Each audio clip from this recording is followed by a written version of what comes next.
మాట్లాడవలసిందిగా కోరుచున్నాను. నా నమస్కారం. సమాజంలో గౌరవప్రదమైన వారు బ్రాహ్మణులు. ఇలాగా మనకు సభని ఏర్పాటు చేసిన కర్తం ప్రతాప్ రెడ్డి గారికి, వారి శ్రీమతి జ్యోతి గారికి, ఇక్కడ బ్రాహ్మణ కమిటీ సభ్యులు అందరికీ నా కృతజ్ఞతలు. దేశ విదేశాల్లో ఎన్నో ఉన్నత స్థానాల్లో ఉన్నారు బ్రాహ్మణులు. వారి మేధాశక్తి అపారం. పెద్ద పెద్ద కంపెనీస్లో సిఇఓలుగా, సలహాదారులుగా సేవలు అందిస్తున్నారు. అలాంటి బ్రాహ్మణ కుటుంబాలతో ఆత్మీయ సమావేశం నిర్వహించడం నాకు ఎంతో సంతోషంగా ఉంది. బ్రహ్మజ్ఞానం కలవారు. సర్వజనహిత సర్వజన సుఖం బ్రాహ్మణ లక్ష్యం. లోక సమస్త సుఖినో భవంతు అనే మాట బ్రాహ్మణుల నోట పలికే జీవన ఆదర్శం. మనసు ఆ భగవంతుడికి అంకితం చేసి సమాజ శ్రేయస్సును కోరుకుంటూ లోక కళ్యాణాన్ని కాంక్షించే గొప్ప వర్గం బ్రాహ్మణ వర్గం. అలాంటి వారు తమ రోజులో సమయం తీసుకొని ఇక్కడికి విచ్చేసిన ప్రతి మహిళకి శిరస్సు వంచి నమస్కరిస్తున్నాను. సనాతన ధర్మాన్ని, సంస్కృతిని, సాంప్రదాయాలని కాపాడుకుంటూ ఉండే బ్రాహ్మణులే ధర్మ పరిరక్షకులు. మీరందరూ భక్తులకు భగవంతుడికి మధ్య అనుసంధానకర్తలు. అప్పుడు స్త్రీలు, ముఖ్యంగా ఒక స్త్రీ జీవితంలో ఎన్నో మార్పులు ఉంటాయి. ఒక కూతురుగా, ఒక అక్కగా, ఒక భార్యగా, ఒక తల్లిగా. మారంది మాత్రం మన సహనం. కానీ మనకి అవసరం. ఇది మాట్లాడుతుంటే నాకు చిన్నప్పుడు నేర్చుకున్న ఒక శ్లోకం గుర్తొస్తుంది. యజ్ఞ నాయస్సు పూజ్యంతే రమంతే తత్ర దేవత. అంటే ఎక్కడ స్త్రీలు గౌరవింపబడతారో అక్కడ దైవత్వం విరసిస్తుంది అని.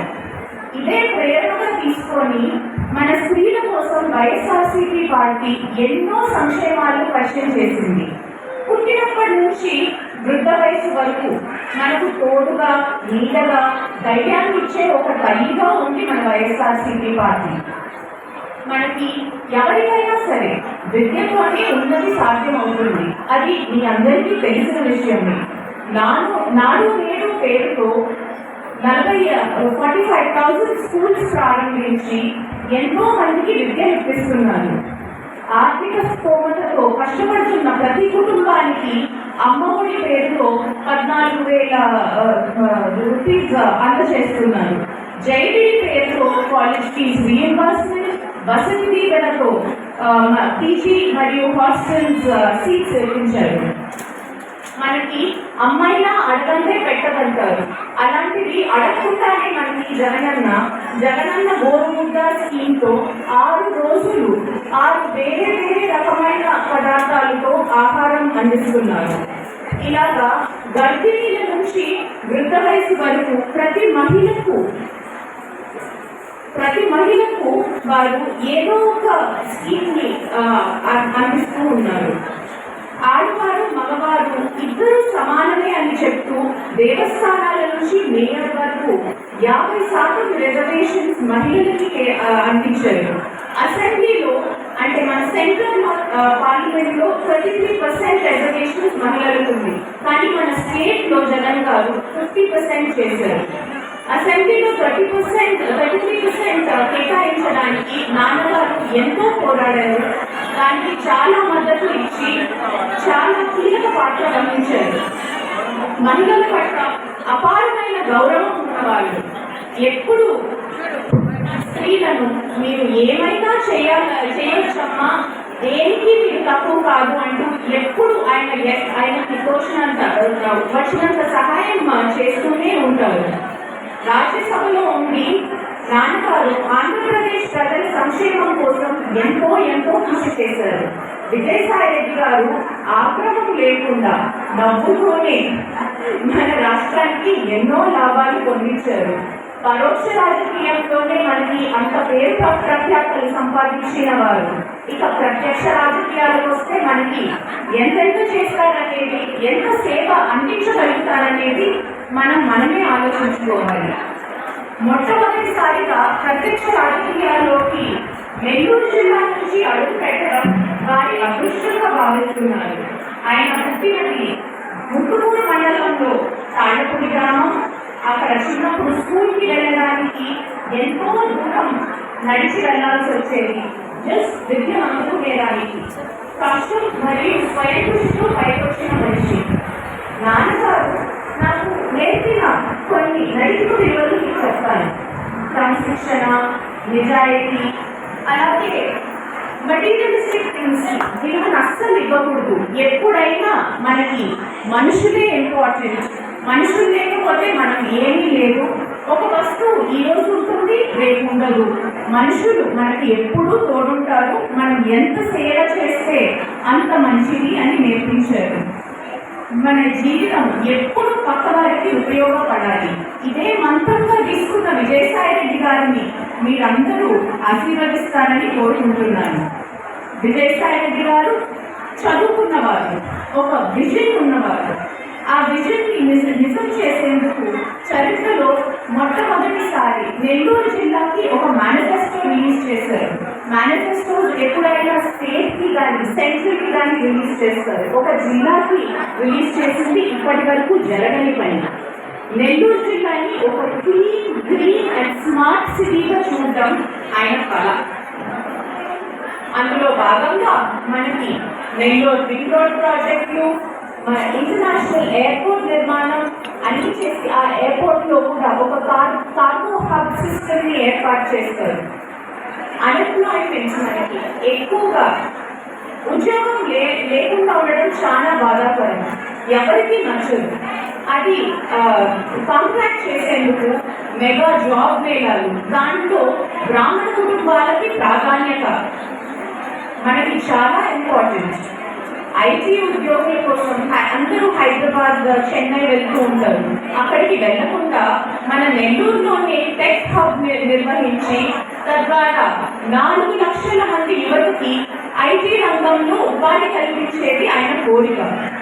నెల్లూరు లోక్సభ పరిధిలో గ్రామాల్లో 1000 మైక్రో ఫుడ్ ప్రాసెసింగ్ యూనిట్స్ ఏర్పాటు చేయాలన్నది నాన్నగారి ధ్యేయం.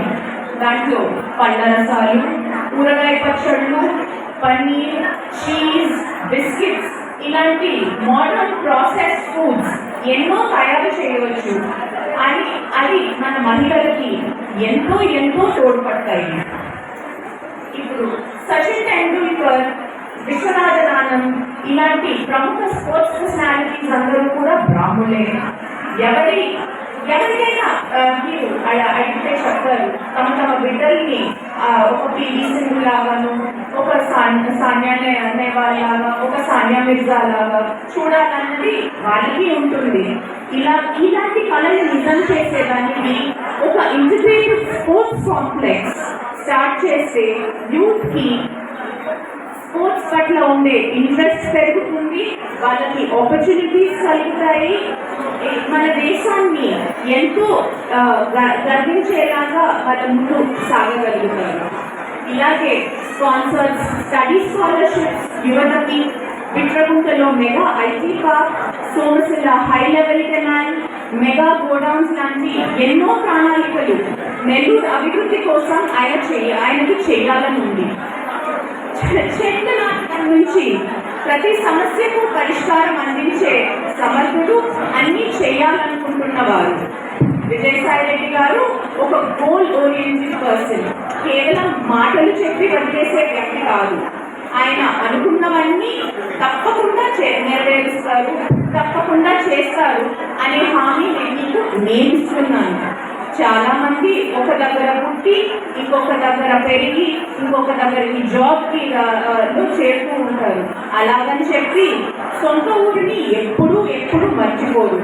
ఎవరైనా మిమ్మల్ని మీరు ఏ ఊరు వాళ్ళమ్మా అని అంటే మన సొంత ఊరిని, మన మూలాలను గుర్తు చేసుకుంటామే కానీ ఉద్యోగం చేసుకునే దగ్గర వేరే ఊరికి చెప్పరు. నాన్నగారు కూడా తాళ్ళపూడిలో పుట్టి నెల్లూరులో బిఆర్ కాలేజ్లో చదివి చెన్నైలో సిఏగా చదివి అక్కడే ప్రాక్టీస్ మొదలు పెట్టారు. అప్పటి నుంచి స్వర్గీయ శ్రీ రాజశేఖర్ రెడ్డి గారి హయాంలో, తర్వాత వారి తనయుడైన శ్రీ జగన్మోహన్ రెడ్డి గారితో ఉండి ఒక అన్వేవరింగ్ లాయల్టీ చూపించి అప్పటి నుంచి వాళ్ళతోనే కలిసి సేవలు అందిస్తున్నారు. నెల్లూరు జిల్లాకి ఏదో రకంగా సేవ చేయాలనేది ఆయన కళ. ప్రత్యక్ష రాజకీయాల్లోకి రాకముందే తన సొంత ఊరు అయిన తాళ్ళపూడి గ్రామాన్ని ఆయన దత్తత తీసుకొని ఎంతో అభివృద్ధిని చేశారు.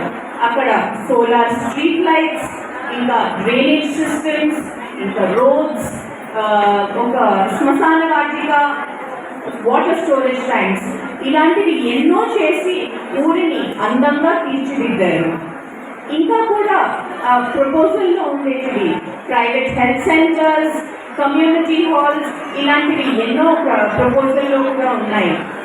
పుట్టిన నేల రుణం తీర్చుకునే అవకాశం అందరికీ రాదు. నాన్నగారికి ఆ అవకాశం ఇలా రావడం ఆయన అదృష్టం అనే చెప్పాలి. విజయసాయి రెడ్డి గారి ఈ కళ నిజం చేసేందుకు ఆయనకి మీరు ఒక అవకాశం ఇస్తారని కోరుకుంటున్నాను. ఈ అవకాశాన్ని సద్వినియోగం చేసుకొని మళ్ళీ విజయసాయి రెడ్డి గారు రావాలని అందరితో తప్పకుండా అనిపించుకుంటారు. అంత సామర్థ్యుడు అని అనిపించుకుంటారు. అందరం మన అభివృద్ధి మన చేతిలోనే ఉంది కాబట్టి అందరం ఆ అభివృద్ధి వైపు విజయసాయి రెడ్డి గారితో కలిసి నడుద్దాం. మన నెల్లూరు జిల్లాని గొప్పగా తీర్చిదిద్దుకుందాం. విజయసాయి రెడ్డి గారు నా తండ్రి, మీ బిడ్డ, మీరందరూ ఆశీర్వదించి సపోర్ట్ చేసి 2 ఓట్లు ఫ్యాన్కే వేసి భారీ మెజారిటీతో జగన్ గారిని గెలిపిస్తారని కోరుకుంటూ మీ సెలవు తీసుకుంటున్నాను.